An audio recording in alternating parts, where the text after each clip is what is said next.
ওই 8টা বাজে, তাড়াতাড়ি ওঠ, স্কুলে যাবি না এখনো? তোর না মা, আজকে স্কুলে যাব না, ভাল লাগে না, ঘুমামর। ওই দেখ আকাশে প্লেন ওরে, তুই না বড় পাইলট হবি, তাড়াতাড়ি ওঠ স্কুলে।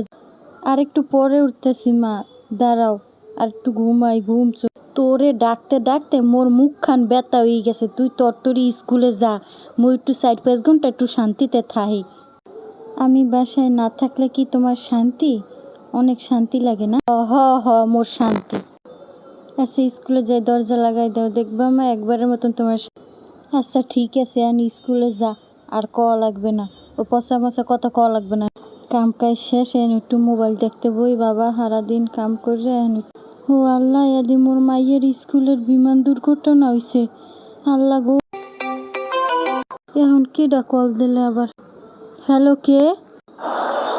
আপনি কি সুমাইয়ের মা? দুর্ঘটনায় আপনার মেয়ে আহত হয়েছে, হসপিটালে ভর্তি আছে, আপনি তাড়াতাড়ি। আল্লাহ গো, এটা কি হয়ে গেলে, এখন আমি কি করবো? মা, এটা তোর কি হয়ে গেলে?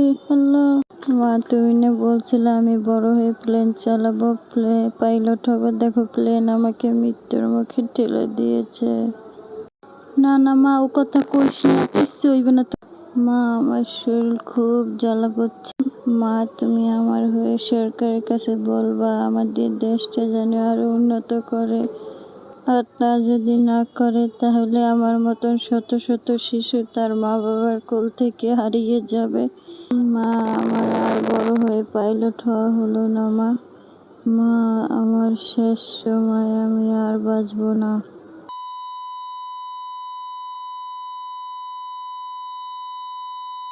আসসালামু আলাইকুম এভরিওয়ান, আশা করি আল্লাহর রহমতে আপনারা ভালো আছেন। আপনাদের দোয়ায় আমি অনেক ভালো আছি। আপনারা আমার এই ভিডিওটি কেউ অন্য মাইন্ডে নেবেন না, এটা আমার একটা পরিচিতর কাছ থেকে নেওয়া কাহিনী। কিভাবে আমাদের একটি ভুলের কারণে কত মা বাবার কোল থেকে কত শিশুরা হারিয়ে গেল নির্বিশেষে।